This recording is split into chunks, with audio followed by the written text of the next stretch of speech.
all you millions of viewers across the internet. Welcome to Handy and Bandy's Wacky Shack Fun Time Hour. Yeah, everybody, get to welcoming it up. Let's do a show, everybody.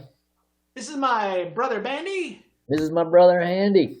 And if we got an exciting show for you, since we haven't been on the air in a while, we wanted to recap the crime of the century, the storming of the U.S. Capitol in Washington, D.C. on January 6th.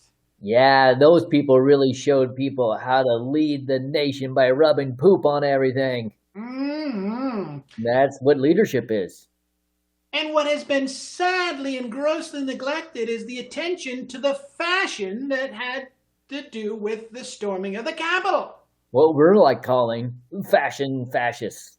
Mm-hmm. These fashion fascists had a whole plethora of styles to choose from, and we're going to present a little something we call Who Wore It Best? Yeah. Or better? Whatever. Up first. Who wore it best? The QAnon shaman or Fred Flintstone on his way to a Buffalo Lodge meeting? Fred Flintstone. Oh, clearly Fred Flintstone. He doesn't have to. He eats a lot of Kato, but it doesn't have to be nearly organic. Bronto burgers, exactly. Mm-hmm. And up next. Lex Luthor or Senator, what's his name, Bandy? I think it's Cobra Face.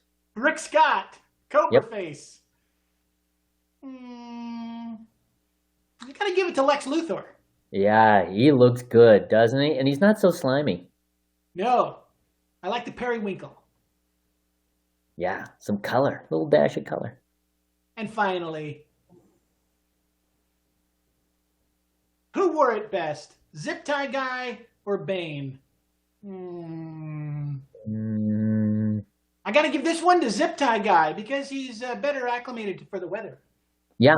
You know, people look down on sleeves sometimes, but sleeves work. And if you want to wear it better than everybody else, you have to adhere to a few fashion do's and don'ts. For example, make sure the podium matches the shoes. We can't stress that enough. Clashing podium and shoes is going to get you embarrassed fast. Also,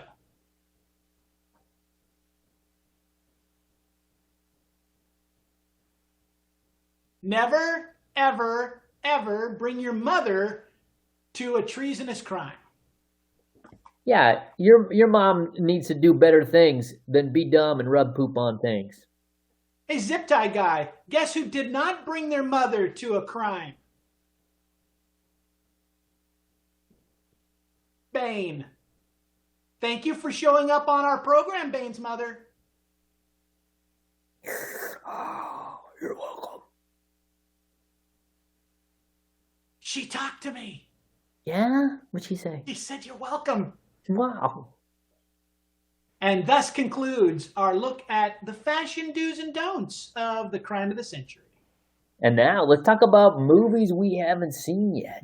Yes, of course, Bandy. So many theaters are closed right now that the big Hollywood studios are holding back their big money projects for when everyone can go to the theater. For instance, Morpheus. Morbius. This is the story of the Matrix's Orpheus. His brother accidentally takes the red pill and stays in the Matrix, where he becomes a robo-vampire. And up next, that's the third best Jado. You know what I mean? Jared Leto. Jared Leto is what? He's the third best Jared. Third worst? What's the deal? None of them are good. Right, you're right.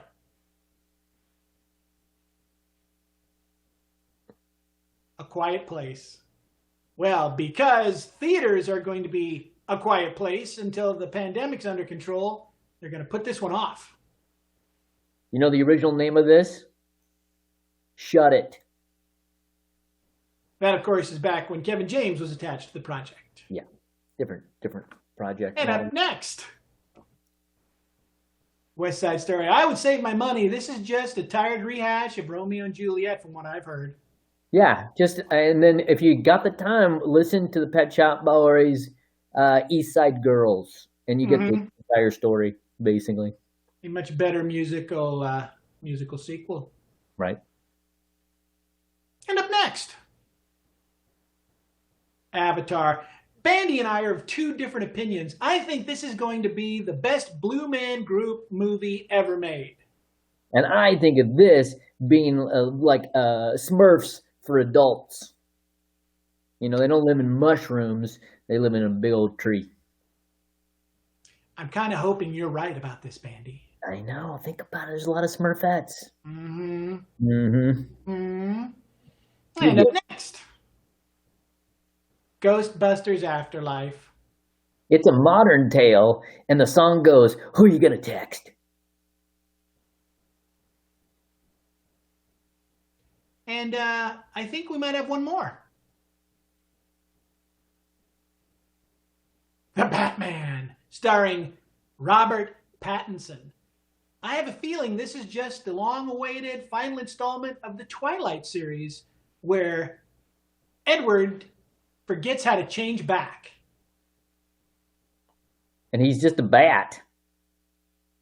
With the feelings of a man. Think about it, man. Oh, I hear we've got a bonus movie. Well, let's take a look. That's right. Venom 2, which actually isn't a movie. It's a new fragrance from Kellyanne Conway. Venom 2. Drive your whole family away. Good old Kellyanne Conway. I wish her nothing but the best. Good luck, lady. I smell a hookup between her and Sean Spicer. Ooh, I bet. Whose new fragrance is Old Spicer. Nickname Corner, perhaps? To Nickname Corner, Bandy! And we're back. Yeah, you know, the leader of the Proud Boys just came out. He is a snitch for the old police department. He's been giving information on Miami drug lords. So we've got a new nickname for him this week. Yeah. Stitchy.